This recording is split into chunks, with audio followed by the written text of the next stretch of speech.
Hello दोस्तों, स्वागत है आपका मेरे YouTube channel let's study with Poonam में, जिसमें हम जीके जीएस से रिलेटेड टॉपिक के बारे में चर्चा करते हैं और आपके लिए नए नए विषयों को खोज कर लाते हैं।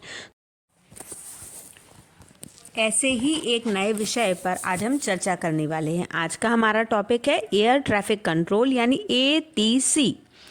एटीसी एक विमान की आँख, नाक, कान और उससे भी बढ़कर ऑक्सीजन की तरह है।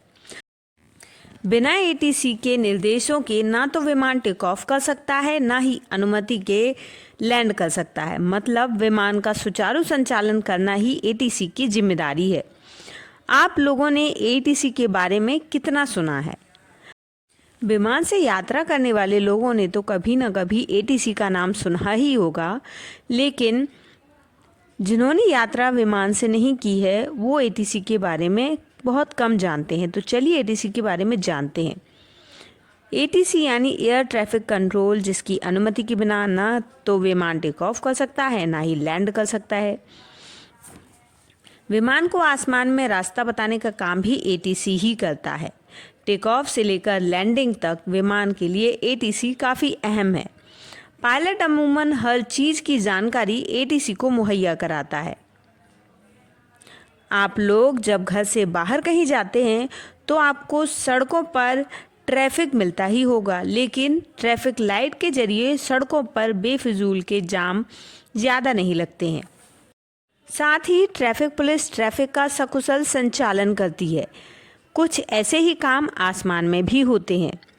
हमें दिन के समय में सूर्य की रोशनी की वजह से आसमान में ज़्यादा विमान दिखाई नहीं देते, लेकिन रात के समय आसमान में विमान की लुपलुपाती हुई लाइट ज़रूर दिखाई देती है। आसान शब्दों में कहें तो आसमान में विमानों के ट्रैफिक को कंट्रोल करने का जिम्मा एटीसी का ही होता है। एटीसी विमानों को रास्ता बताती है। इसके अलावा बिना एटीसी की अनुमति के कोई भी विमान उड़ान नहीं भर सकता। एटीसी की गाइडलाइन को नहीं मानने पर पायलट को लाइसेंस तक गंवाना पड़ सकता है। दरअसल एटीसी के दिशा निर्देशों की जानबूझकर अनदेखी करने पर पायलट का कमर्शियल पायलट लाइसेंस निरस्त हो सकता है। एटीसी पायलटों की आंख और कान होते हैं। विमान कब उड़ान भरेगा, कब उतरेगा, इसकी पूरी जानकारी वो रखता है।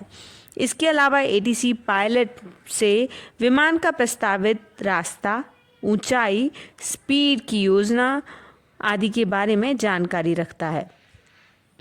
वहीं एयर ट्रैफिक कंट्रोल मौसम और अन्य कारणों को ध्यान में रखते हुए एटीसी उड़ान योजनाओं को संशोधित भी कर सकता है।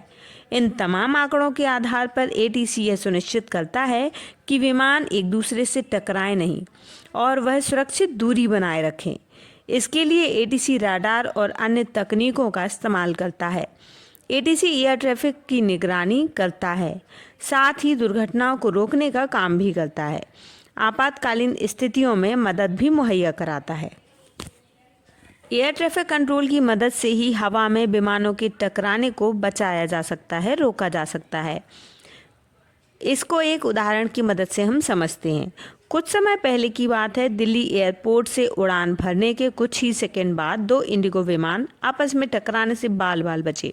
खबर लगते ही विमान दुर्घटना ब्यूरो की प्रारंभिक रिपोर्ट में यह बात सामने आई कि दो इंडिगो विमान में से एक गलत दिशा में मुड़ गया।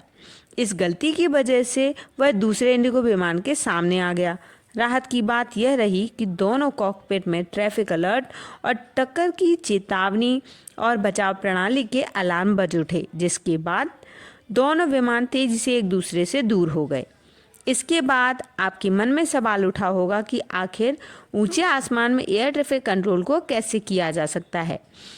आपको इसी सवाल का जवाब अब हम देंगे।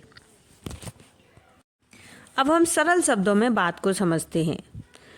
एयर ट्रैफिक कंट्रोल होता है जो विमान राडार के जरिए आसमान के ट्रैफिक पर नज़र रखता है। एयर ट्रैफिक कंट्रोलर को अगर ऊंचे आसमान में कोई भी गड़बड़ी लगती है तो वह तुरंत पायलट को सूचित करता है। इसके बाद एयर ट्रैफिक कंट्रोल के जरिए सिक्योरिटी फोर्सेस को भी अलर्ट भेजा जाता है। एयर ट्रैफिक कंट्रोल एक ब्रिज की तरह कार्य करता है। यह ब्रिज हवाई अड्डे के कर्मचारियों और पायलट के बीच बनती है। एयर ट्रैफिक कंट्रोल हवाई अड्डे के स्टाफ को भी अलर्ट करता है। अब मान लीजिए दो विमान आसमान में उड़ रहे हैं, तो इन्हें आपस में टकराने से बचाने की जिम्मेदारी एटीसी यानी एयर ट्रैफिक कंट्रोल की होती है। एटीसी में antenna, diplexer, phase lock, loop receiver या प्रोसेसिंग लगा होता है। इन्हीं से छोटी वेव निकलती हैं। यही वेव प्लेन से टकराती हैं। वेव टकराने के बाद वापस ट्रैफिक कंट्रोल के पास आती हैं। इस प्रक्रिया से यह पता चलता है कि आसमान में प्लेन सही दिशा में उड़ रहा है अथवा नहीं। जैसे ही प्लेन उल्टी दिशा में या गलत दिशा की तरफ जाता है, तुरंत एयर ट्रैफिक कंट्रोल को सूचित किया जाता है। कुछ ऐसा ही दिल्ली के आसमान में उन दो इंडिगो विमानों के साथ हुआ था। तो दोस्तों, इस वीडियो में हमने एयर ट्रैफिक कंट्रोल के बारे में चर्चा की है। यदि आपको हमारा वीडियो पसंद आता है तो उसे लाइक करें, और अगर हमारे चैनल पर आप नए हैं तो चैनल को लाइक, शेयर, सब्सक्राइब ज़रूर करें। धन्यवाद दोस्तों।